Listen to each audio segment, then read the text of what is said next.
Re. Assalamualaikum warahmatullahi wabarakatuh. Waalaikumsalam warahmatullahi wabarakatuh. Alhamdulillah kita dipertemukan lagi pada semester kali ini tentang mata kuliah makroekonomi. Kemarin di semester sebelumnya kita juga sempat ketemu ya, diskusi bersama kuliah di mata kuliah lain, dan sekarang kita ketemu lagi. Tidak usah memperkenalkan diri karena kita sudah saling kenal, cuman kita bahas sedikit tentang kontrak belajar. Sepakat? Oke. Pertanyaan saya, apa yang Anda inginkan terkait kontrak belajar? Jam masuk? Jam masuk. Oke. Mau masuk jam berapa? Mau keterlambatannya berapa menit? 30 menit. 15, 20, 30. Oke. Saya ambil tengah-tengahnya 20 menit. Oke. Kemudian bagi yang telat lebih dari toleransi waktu dikasihkan siapa? Nyanyi. Bakat ya? Nyanyi. Oke, apa lagi?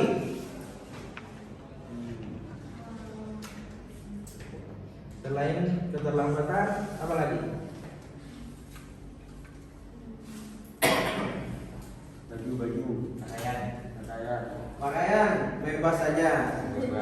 Yang penting jangan acak-acakan, rapi ya. Tidak boleh kalah, ikuti aturan universitas.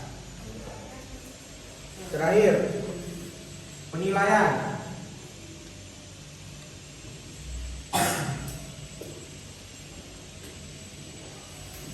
Apa yang kalian minta dari segi penilaian? Aktifan, apa lagi? Oke.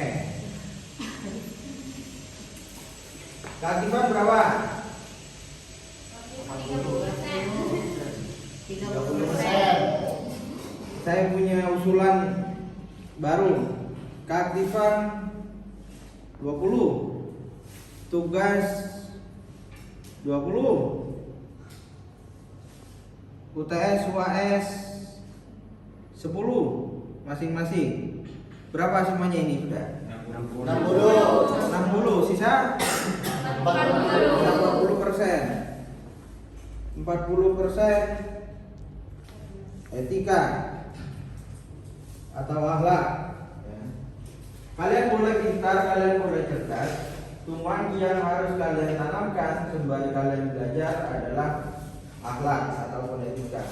Sepintar apapun kalian, ketika etika kalian kurang baik, maka kalian tidak akan disukai oleh mitra-mitra kalian, tidak akan disukai termasuk oleh diri kalian sendiri.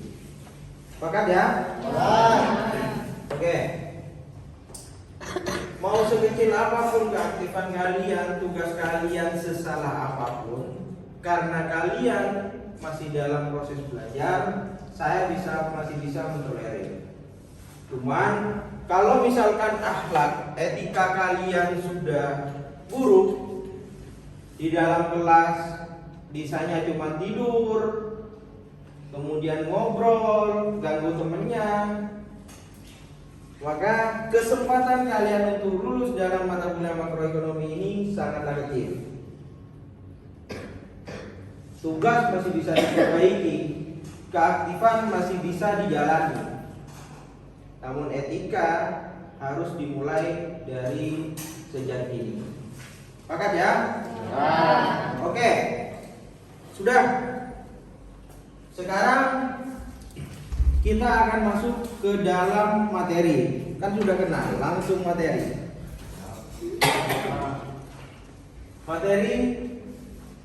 Materi sekarang adalah pengantar makroekonomi. Kalian sebelumnya sudah dipelajari terkait mata kuliah mikroekonomi, ya kan? Nah, ini kakaknya mikro.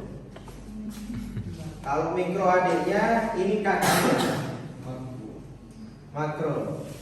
Apa yang Anda pahami tentang makroekonomi?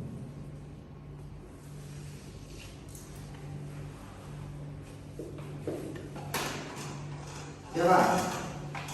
PDB Pak. PDB. Apa PDB? Produk domestik bruto. Kenapa dengan PDB?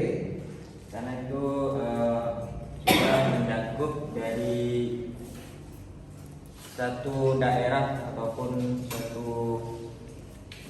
suatu kawasan yang bisa Oke. dihitung ekonominya. Yang lain, cewek. Ayo sampai Mas.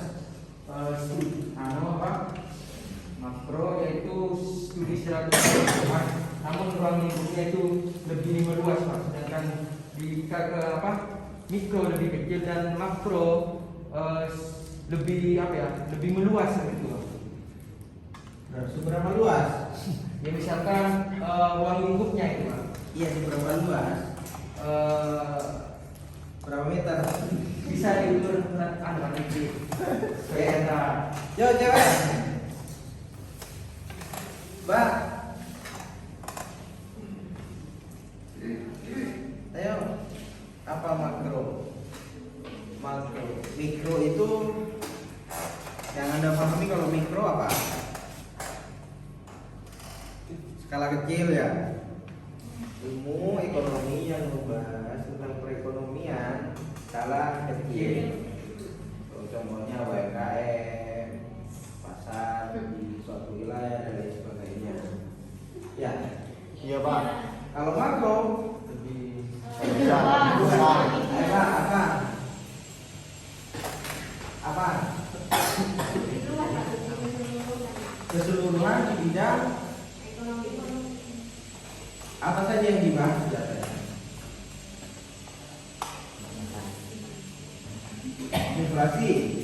Apa lagi? pendapatan. Ya ekonomi semua. Kalian sudah semester 4, harusnya kalian sudah paham tentang konsep ekonomi. Siapa Pak?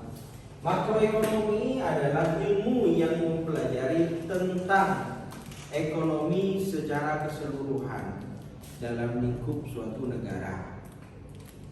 Kalau mikroekonomi itu hanya membahas tentang ekonomi dalam lingkup kecil. Contohnya UMKM dan lain sebagainya. Itu ya. Sederhananya seperti itu. Dari sini paham sudah? Wah. Pertanyaan kedua.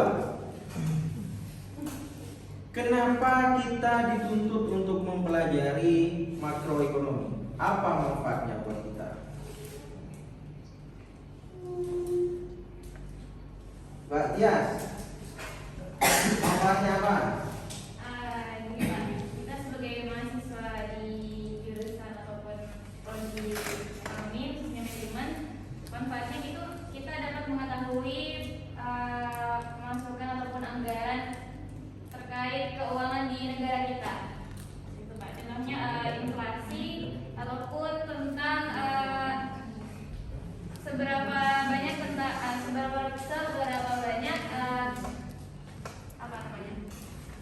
pengangguran yang ada di negara kita. Oke. Yang lain? Coba Ayo Mas. agar kita mengetahui antara khususnya di negara kita soal tentang ekonomi bukan hanya lingkup daerah kita yang kita ketahui, kita daerah ataupun di daerah lain ataupun di ibu kota lain kita ketahui juga apa atau inflasi seperti apa di daerah lain dan di sini juga seperti apa, seperti halnya yang terjadi barusan tentang kritis-kritisnya minyak goreng seperti itu. Oke. Bagus sih, semua jawabannya sudah mewakili. Kita ketika ditanya kalian, berarti kalian sudah mewakili mahasiswa. Mahasiswa itu pada hakikatnya seperti apa? Itu yang harus dipahami dulu. baru dikaitkan dengan mata kuliah. Apa sih manfaat mahasiswa belajar makroekonomi?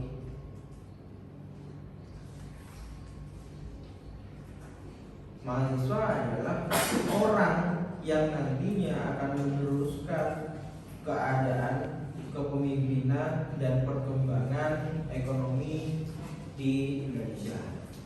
Kita kan bicara Indonesia, gitu kan? Lantas, kalau misalkan kita tidak tahu tentang keadaan ekonomi makro yang terjadi di negara kita, lantas apa yang akan kita lakukan? Orang di sana berita-berita berbicara tentang keadaan pertumbuhan ekonomi, kemudian jumlah uang beredar, gitu kan, investasi di mana-mana, kemudian kelangkaan produksi. Kalau kita tidak mampu memahami konsep dari makroekonomi, tidak mampu menganalisis keadaan makroekonomi di negara kita, maka jangan harap kita akan terlibat dengan perkembangan perekonomian kita.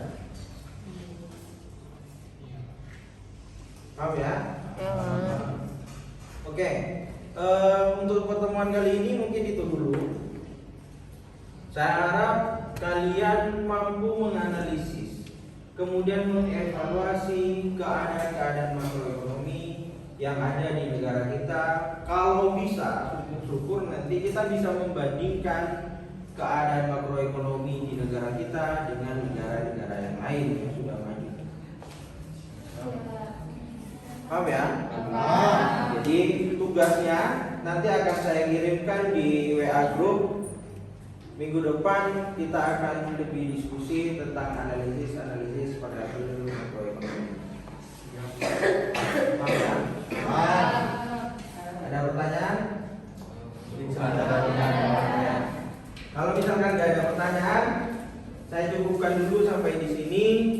Semoga apa yang kita diskusikan bisa bermanfaat buat kita semua.